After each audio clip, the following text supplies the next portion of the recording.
Welcome to the 66th installment of Ear to the Ground, the Land Stewardship Project's audio podcast on family farming, sustainable agriculture, local food systems, and local democracy.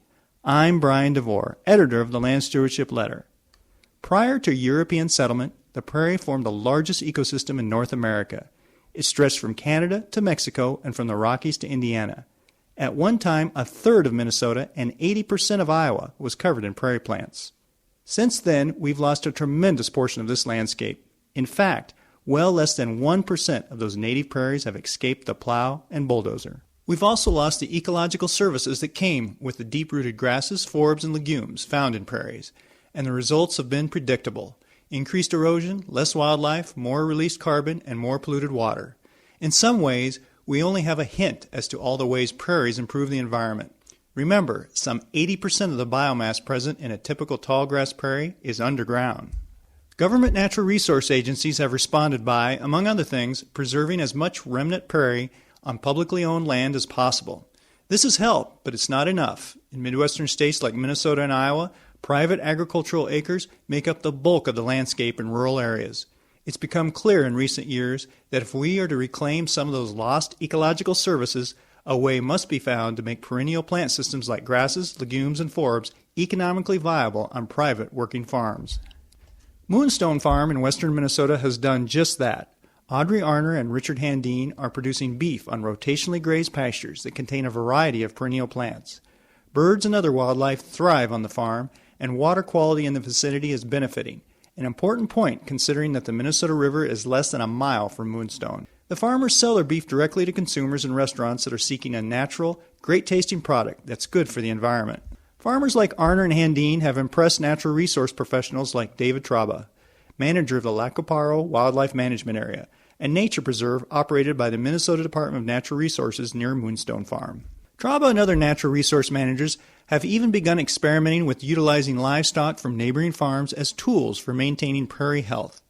Traba recently toured Moonstone Farm as part of a field day sponsored by LSP, Pheasants Forever, and the Sustainable Farming Association of Minnesota. After the tour, I talked to Traba about the role working farms like Moonstone can play in producing ecological services in areas once dominated by prairie systems.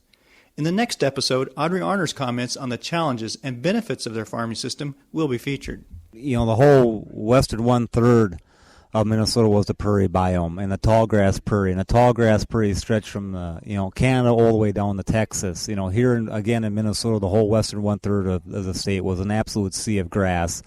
No trees, wide open landscape, grass and water is just everywhere. And what people don't realize today is the amount of wetlands that we had in the landscape. It was just water everywhere.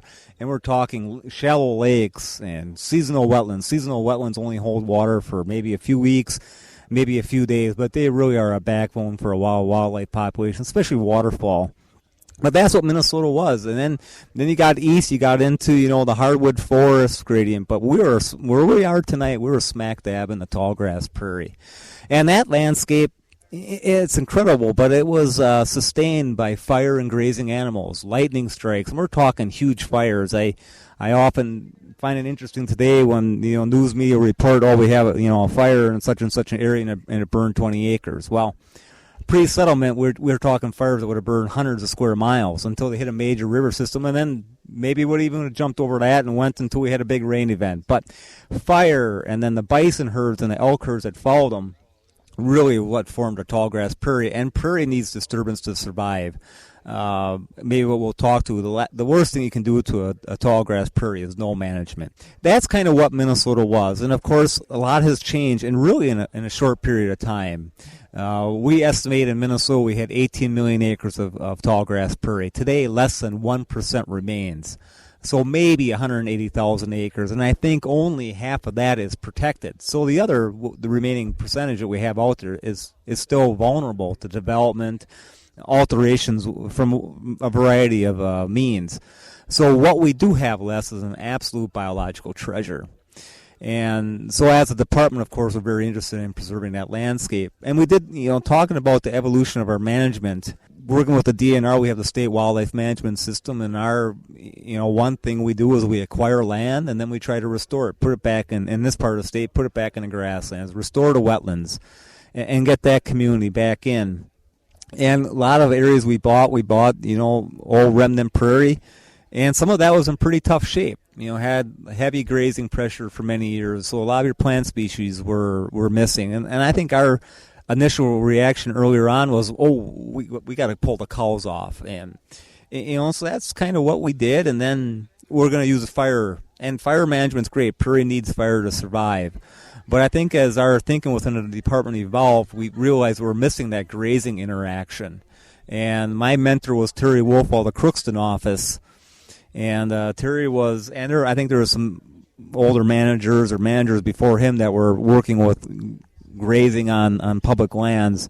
But Terry was my mentor. And we started out simple, just bringing cows on for the spring. And now we're doing rotational grazing. And now we're taking it this year, the next step, the patch burn grazing, where we're going to use fire to move cattle around and kind of mimic that historic disturbance pattern of the lightning strikes burning an area and then the bison and elk camping out, and kind of getting a very heterogeneous landscape where we have short grass, mid-height level grass, taller grass, to take advantage of all the different wildlife species that need to survive on grasslands. And so our thinking has really come around. Like we said, the worst thing you do for a prairie is no management. It needs management. It needs to be either grade hayed. And, and today things have changed. We got, tree encroachment issues, just because really how we have changed the landscape. And that was a pleasure being out here, tonight, looking at a system where we got a grassland perennial-based system with cows on the landscape. And I'm interested, how do we, we got a large public land base, but how do we work with grazers, to achieve goals not only on public land but also on private land? How do we build those connections? So that's what I'm excited about. I think there's a couple points you make that are really interesting to the average person. One is that prairie needs management. I think a lot of people think of the nature preserve model where you just leave it. But this idea, though, where you really do need it, it has to be some kind of disturbance. And that's nice because it can dovetail nicely with a farming system that's doing like what they're doing, what Audrey and Richard are doing here with the grazing system. I was wondering if you could just briefly describe some of the things you did see just in this brief tour.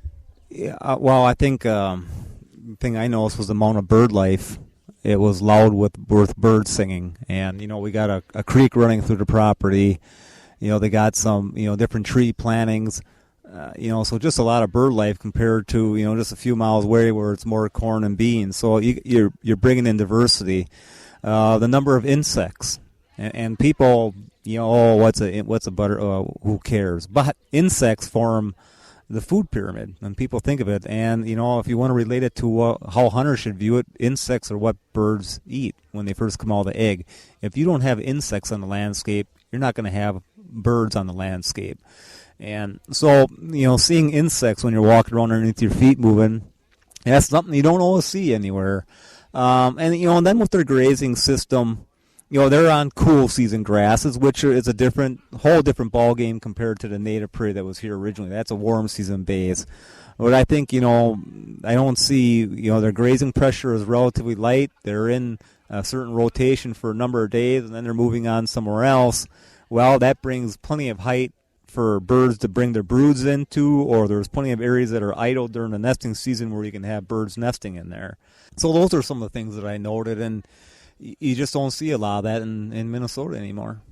One thing I think that's important about this whole thing is just the idea that I would think it would be good from almost a public relations standpoint if farmers in an area could see that this working lands concept can work, that conservation just doesn't mean setting aside land, even though that has its benefits in certain areas, that it can benefit the local tax base, the local Main Street, they're producing food for the local community, that kind of thing. I think that would, it kind of gives them, feels like that maybe they have an active role in the conservation system.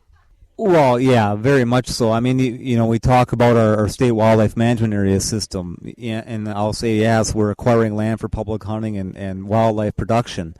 But, in Minnesota, what we probably make up maybe 1%, and if I include the forest out here in the prairie zone, some people claim we have a lot of land, but if you look at it on a land use base, it's probably around 1%. It varies by counties, but we are a small player. We will not maintain wildlife populations on a public land base. Can't be done.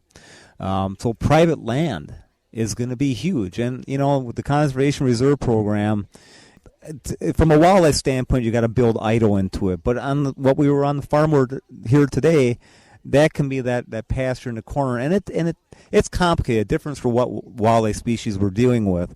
But I look at the CRP program, and of course we're looking at millions of acres of that program being retired, and that land being going into row crop production. Or what if that land didn't go into a row crop production, but went into a grazing system or a haying system, where maybe society paid them to keep it in a grass base, and every year they could hay a quarter of it or half of it, and the other half was idle. That would be huge. I mean, huge to the wildlife in the state. And I would also argue it's a great way to maintain productivity on those acres. So I think as society, if we're going to value wildlife and clean water, we got to start to think outside the box.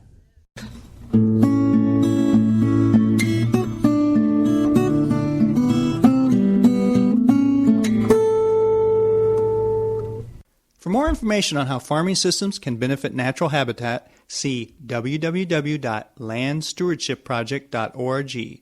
Click on Programs and follow the links to the multiple benefits of agriculture and pasture-raised livestock page. If you have comments or suggestions about this podcast, contact Brian DeVore at bdevore@landstewardshipproject.org, or you can call 612-722-6377. Thanks to Laura Borgendale, a Western Minnesota musician, for Ear to the Ground's theme music. And a special thank you to all of Land Stewardship Project's members who make initiatives such as this podcast possible. If you're not a member, visit landstewardshipproject.org to learn how you can support LSP. Thanks for listening.